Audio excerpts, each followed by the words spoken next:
नमस्कार सर्वांना. लोकराज्य अकॅडमीच्या या ऑनलाईन टेस्ट सिरीजच्या विश्लेषण सिरीजमध्ये आपलं सर्वांचं सहर्ष स्वागत. आज आपण पाहणार आहोत काल झालेला शनिवारचा पेपर क्रमांक 6 याचं मराठी व्याकरणचं विश्लेषण.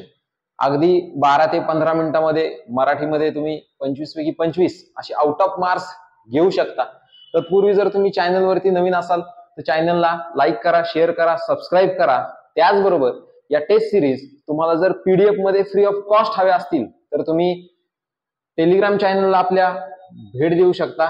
टेलिग्राम चॅनलला या सर्व प्रकारच्या टेस्ट सिरीज पीडीएफ स्वरूपामध्ये सर्वांसाठी मोफत आपण शेअर केलेल्या आहेत. टेलिग्राम चॅनल आहे आपला लोकराज्य अकॅडमी पुणे या नावाने आहे.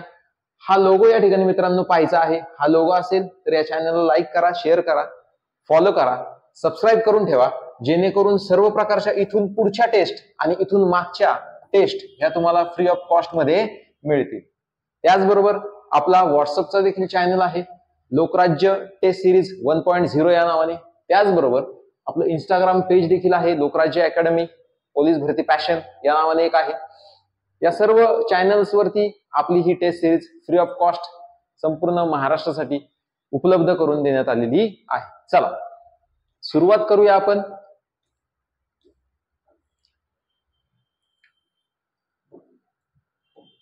प्रश्न क्रमांक 26 जो की मराठी व्याकरणचा पहिला प्रश्न होता.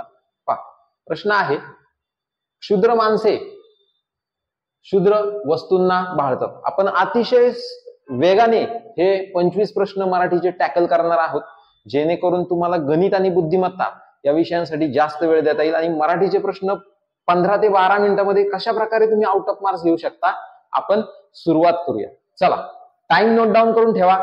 आतापासून बरोबर 12 ते 15 मिनिटांपर्यंत आपलं लेक्चर हे संपलेलं असेल. चला पहिला प्रश्न आहे, क्षुद्र माणसे क्षुद्र वस्तूंना भाळतात. हा कोणत्या म्हणीचा अर्थ आहे?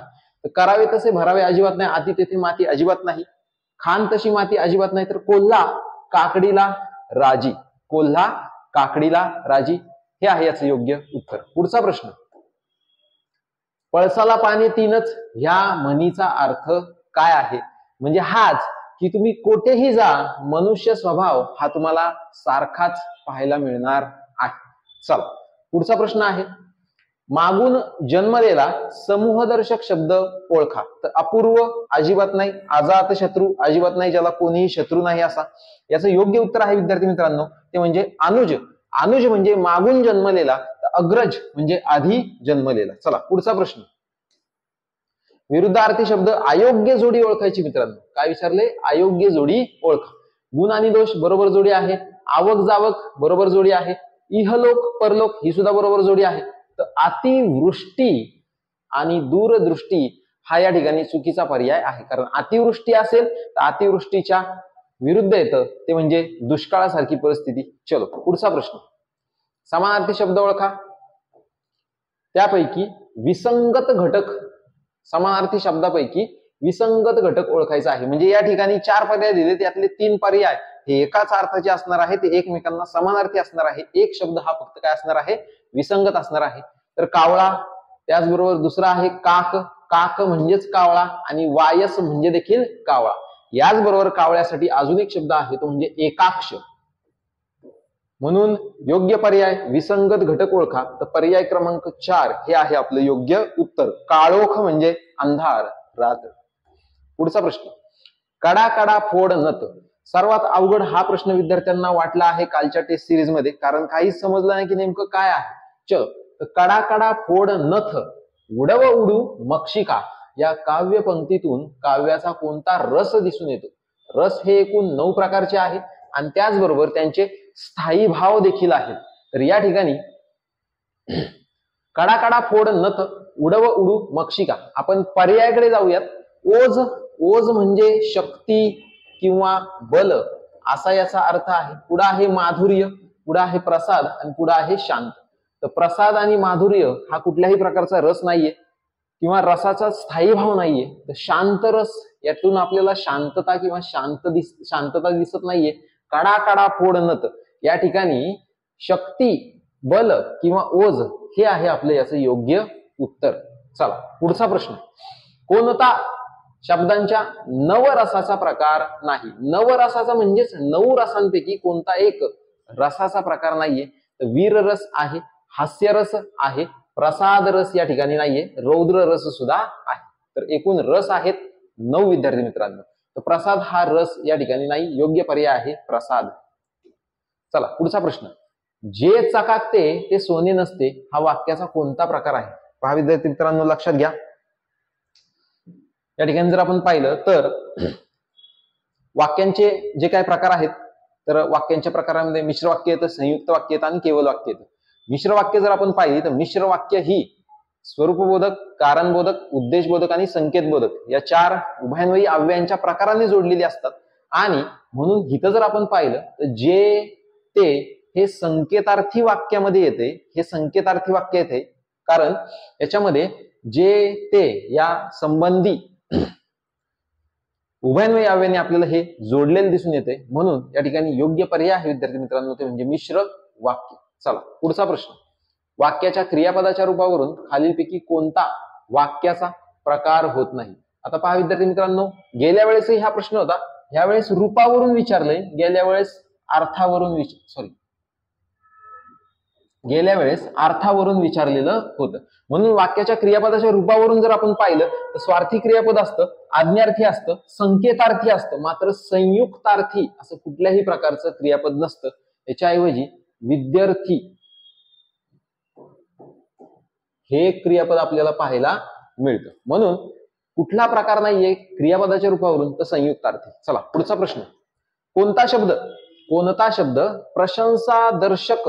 प्रशंसादर्शक केवल प्रयोगी अव्यय नाही विचारले? प्रशंसादर्शक जर आपण पाहिलं तर चुप हे प्रशंसादर्शक नाहीये, हे निषेधार्थक आहे. ठीक आहे. शाबास प्रशंसा आहे, वाहवा प्रशंसा आहे, फक्कड प्रशंसादर्शक क्रियापद या ठिकाणी आहे. योग्य पर्याय आहे आपला विद्यार्थी मित्रांनो तो म्हणजे चुप. चला पुढचा प्रश्न 36व्या प्रश्नामध्ये थोडंसं करेक्शन आहे पहा विद्यार्थी मित्रांनो, की जोडाक्षराची अयोग्य फोड ओळखा विचारले. तर एक एक पर्याय आपण पाहूया. द्या, द आहे बरोबर आहे, परंतु इथं यचा पाय मोडलेला पाहिजे होता आणि इथं शेवटी आ पाहिजे होता. ठीक आहे. म्हणून अयोग्य फोड ही सुद्धा येत आहे. आणि दुसरं आहे ते म्हणजे क्षी. आता क्षीची जर आपण फोड पाहिली तर क अधिक श अधिक ह्रस्व ई अशी येत होती क्षीची फोड. इथं श च ई दिले, त्यामुळे हा देखील पर्याय अयोग्य आहे. बाकी मी पर्याय बरोबर आहे, त्रू पर्याय बरोबर आहे. ठीक आहे. म्हणून या प्रश्नाची जी काय आन्सर्स आहेत, उत्तर आहेत, ही 1 नंबर सुद्धा येते आणि 2 नंबर सुद्धा येते. चला पुढचा प्रश्न. कोणते व्यंजन कंठ्य वर्ण प्रकारात मोडत नाही? कंठ्य वर्ण म्हणजे कंठातून निघणारे वर्ण. कंठातून निघणारे क आहे, ख आहे, ग आहे. मात्र च हा जो काही वर्ण आहे तर च हा दंत तालव्य सुद्धा आहे, त्याचबरोबर तालव्य सुद्धा आहे. योग्य पर्याय आहे पर्याय क्रमांक 1, 37 नंबरचा प्रश्न. चला पुढचा प्रश्न पाहूयात. 38 नंबरचा. मराठी भाषेतील पहिला शिलालेख 983 मध्ये कोठे आढळला? तर श्रवण बेळगोळ कर्नाटक या ठिकाणी 983 मध्ये तो पहिला शिलालेख आपल्याला आढळलेला दिसून येतो. चला पुढचा प्रश्न.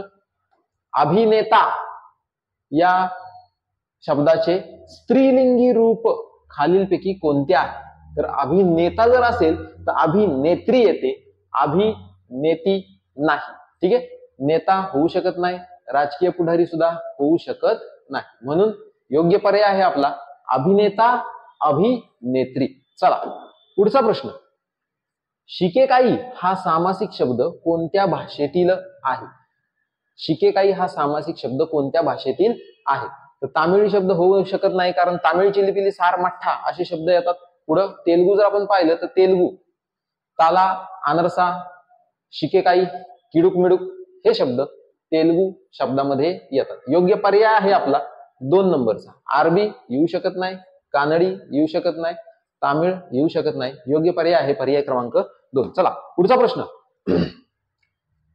त्याचा धाकटा मुलगा आज क्रिकेटच्या सामन्यात चांगला खेळला या वाक्यातील मूळ उद्देश ओळखा. बऱ्याच जणांना वाटतं की मूळ उद्देश म्हणजे खेळण्याचा उद्देश आहे, परंतु असं नाही. 2 मिनिटं फक्त.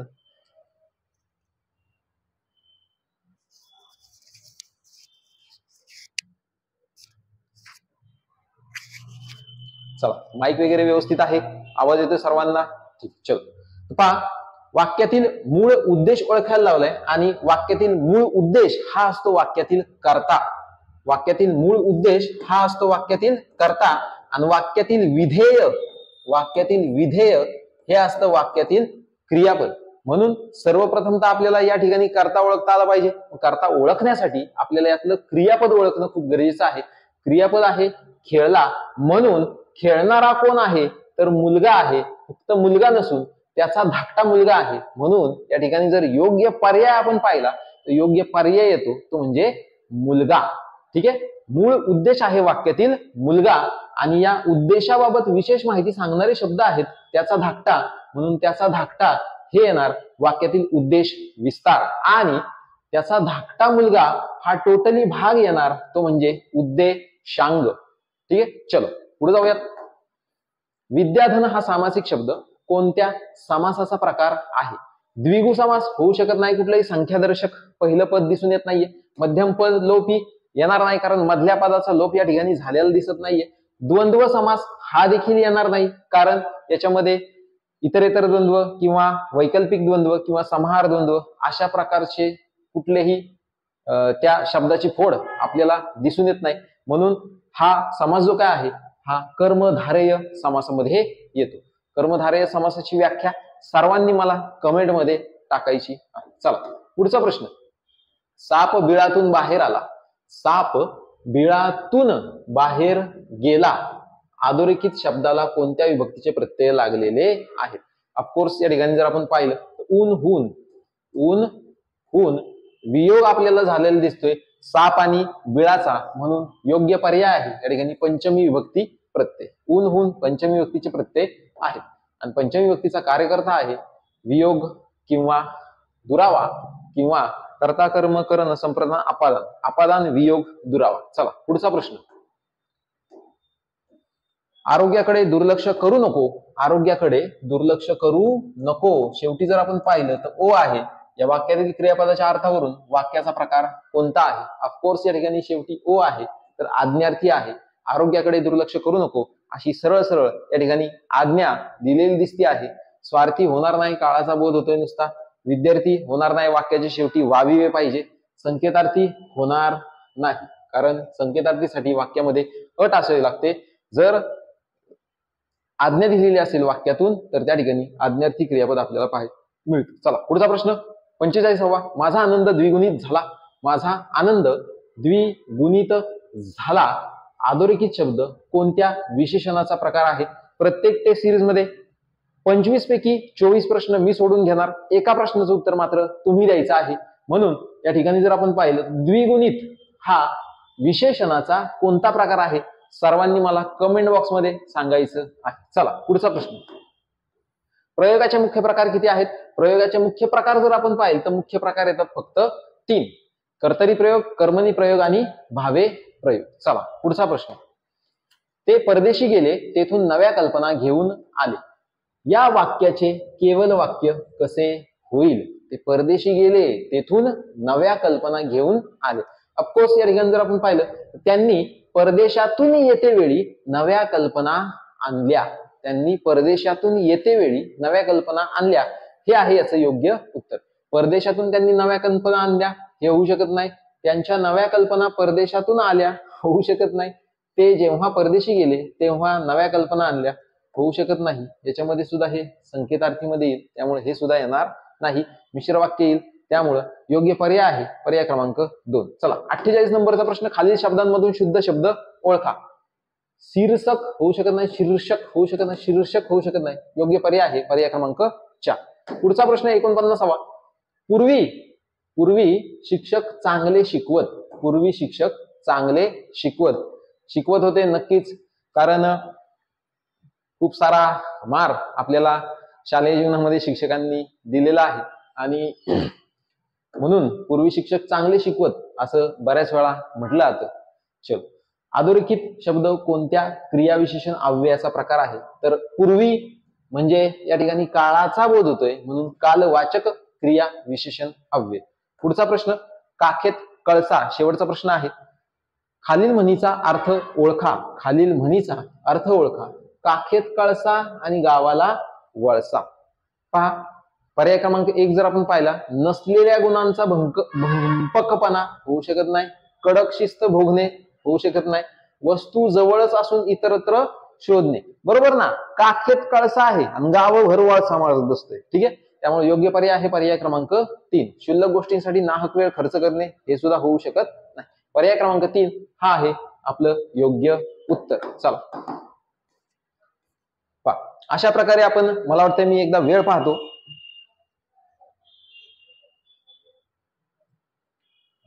बरोबर 15 मिनिटाच्या आतमध्ये आपलं हे संपूर्ण विश्लेषण, या ठिकाणी आपण 25 पैकी 25 मार्क मराठीमध्ये कसे मिळवायचे, अगदी 10 ते 12 मिनिटांमध्ये तुम्ही मराठीमध्ये आउट ऑफ मार्क मिळवू शकता.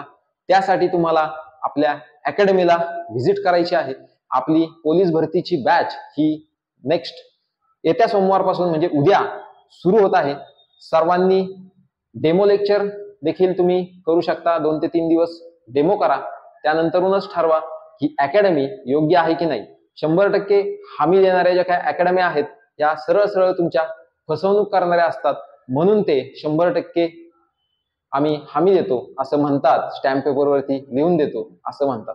तसं काही नसतं विद्यार्थी मित्रांनो. तुम्ही या अनुभवा, प्रत्येक अकॅडमीमध्ये डेमो करा, मगच तुम्ही ठरवा की नेमकं आपल्याला कुठं आपलं भवितव्य योग्य ठिकाणी घडवता येईल. चलो धन्यवाद, या ठिकाणी थांबतो. पुन्हा भेटूयात आपण टेस्ट क्रमांक 7 सह. तोपर्यंत धन्यवाद.